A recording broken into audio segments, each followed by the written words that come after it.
Assalamualaikum warahmatullahi wabarakatuh. Kita lanjutkan teknik selanjutnya. Teknik yang akan kita pelajari yaitu teknik biblioterapi seperti itu. Nah, teknik ini merupakan teknik yang juga bisa diterapkan dalam konseling rasional emotif behavior seperti itu. Nah, teknik ini dicetuskan oleh Samuel Crothers pada tahun 1916.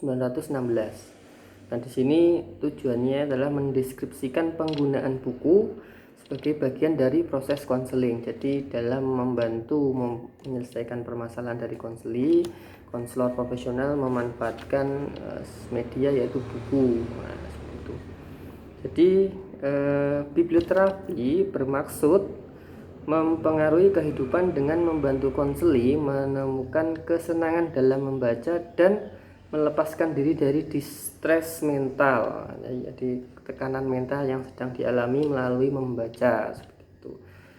Nah, harapannya dengan membaca sebuah buku dan dengan mampu mengidentifikasi diri dengan seorang tokoh, konseli dapat belajar dari orang lain bagaimana cara mengatasi masalahnya dan melepaskan emosi-emosi, mencapai arah baru dalam kehidupan, serta mengeksplorasi cara baru dalam berinteraksi. Jadi setelah membaca, dia akan belajar dari orang tersebut, bagaimana cara menyelesaikan masalahnya, kemudian melepaskan emosi-emosi yang selama ini mungkin terpendam, kemudian ada arah baru dalam kehidupannya. Kalau dulu kehidupannya stagnan saja, kemudian ada cara berpikir baru dan ada eksplorasi cara baru dalam berinteraksi. Kalau awalnya hanya sebatas orangnya impulsif, maka dia akan berubah seperti itu.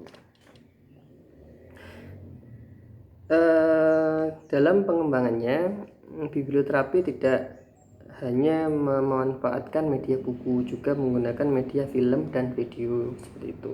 Jadi tidak terbatas pada buku saja. Nah, di sini yang perlu dipahami yaitu tujuan dari biblioterapi setidaknya ada 5, yaitu mengajarkan berpikir konstruktif dan positif seperti itu.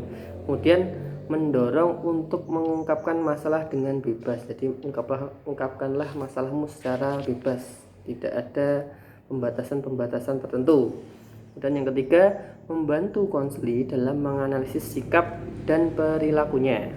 Yang keempat, membantu pencarian solusi-solusi alternatif masalah konseli. Jadi dengan membaca buku, melihat video atau film, konseli akan terangsang untuk mencari solusi alternatif pemecahan masalahnya. Kemudian yang kelima, memungkinkan konseli untuk menemukan bahwa masalahnya serupa dengan masalah orang lain. Artinya masalah yang sedang dialami oleh konseli itu tidak hanya dialami oleh dirinya sendiri, ada orang lain yang memiliki masalah serupa dan ada solusi alternatif pemecahan masalah yang bisa ditiru oleh konseli. Nah, seperti itu. Selanjutnya, langkah-langkah atau cara mengimplementasikan teknik biblioterapi setidaknya ada 4 tahap. Nah, tahap pertama yaitu konselor profesional melakukan identifikasi kebutuhan konseli. Nah, seperti itu. Kemudian selanjutnya, konselor profesional perlu memilih buku-buku yang cocok untuk situasi konseli. Jadi kalau konselinya dalam keadaan permasalahan yaitu keluarganya bercerai, kemudian dia dalam kondisi punya pikiran bahwa kedua orang tua saya tidak sayang lagi dengan saya, sehingga akhirnya dia berpikiran untuk apa saya hidup dengan kedua orang tua saya. Jadi ada behavior rasional seperti itu. Maka nanti buku-bukunya harus sesuai dengan keadaan kondisinya, jangan buku-buku yang berlainan. Tentu buku tersebut ada hikmahnya yang bisa diambil oleh konseli. Dan yang perlu dipahami, ketika memilih buku tersebut tokohnya itu adalah tokoh yang dapat dipercaya. Jadi tokoh tersebut sudah menjadi sebuah model dan bisa ditiru. Nah, ditiru artinya ditiru yang positif seperti itu. Yang perlu diketahui juga, buku yang akan diberikan oleh konselor pada konseli itu haruslah sudah dibaca oleh konselor. Jadi konselor sudah tahu isi buku tersebut, bagaimana permasalahan itu bisa selesai, ada konflik apa dan lain sebagainya. Jadi ketika nanti setelah membaca buku, diskusi antara konselor dan konseli bisa selaras seperti itu. Jadi tidak seolah-olah konselornya itu menebak, tapi memang sudah paham betul isi dari bukunya. Jadi seperti itu, baik itu juga film atau video, jadi sama saja. Jadi isinya juga harus sudah dipahami oleh konselor atau sudah dilihat seperti itu. Kemudian langkah selanjutnya yaitu ada tahap presentasi. Dari sini konseling membaca buku-buku secara mandiri di luar waktu sesi konseling. Nah, kemudian setelah itu, selama sesi konseling pada pertemuan selanjutnya dilakukan setelah sebuah diskusi yang berisi aspek-aspek penting dalam buku tersebut bersama konselor. Jadi tahap presentasi tahap ketiga itu setelah konseling membaca, yaitu kita adakan diskusi dalam sesi konseling itu. Kira-kira faktor penting apa saja yang dipelajari oleh konseli, aspek-aspek apa saja, penyelesaian masalah apa saja yang bisa diselesaikan, sudah selesai atau belum bacanya misalkan, dan seterusnya. Kemudian di sini pada tahap ini juga konselor perlu membantu konseli mendeskripsikan bagaimana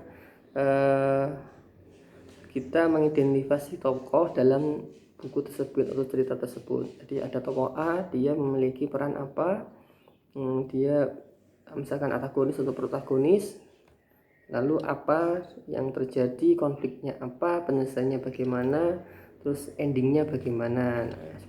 Baru pada tahap terakhir yaitu ada tindak lanjut. Konselor profesional dan konseli mendiskusikan apa yang telah konseli pelajari maupun apa yang telah dicapai dari mengidentifikasi diri dengan tokoh cerita yang ada, dari contoh tokoh buku biblioterapi tadi seperti apa. Nah, seperti itu.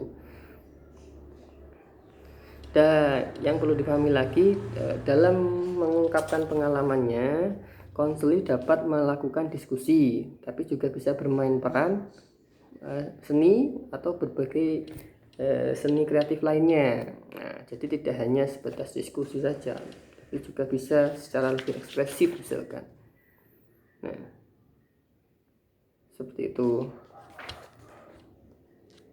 Tadi kalau variasinya sudah dijelaskan sekilas, yaitu mengenai video dan film. Prinsipnya sama, yaitu ada tokoh yang dapat dipercaya, konselornya sudah tahu isi videonya, penokohannya dan lain sebagainya, konfliknya dan lain sebagainya, dan juga konselornya juga sudah melihat secara utuh seperti itu.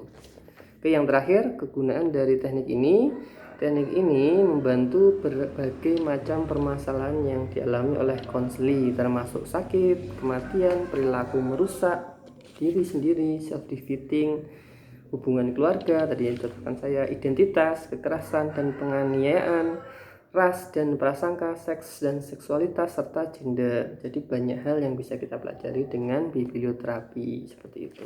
Nah, itu tadi ulasan singkat kita mengenai materi, yaitu materi teknik biblioterapi.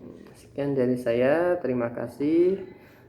Akhir kata dari saya, wabillahi taufiq wal hidayah. Assalamualaikum warahmatullahi wabarakatuh.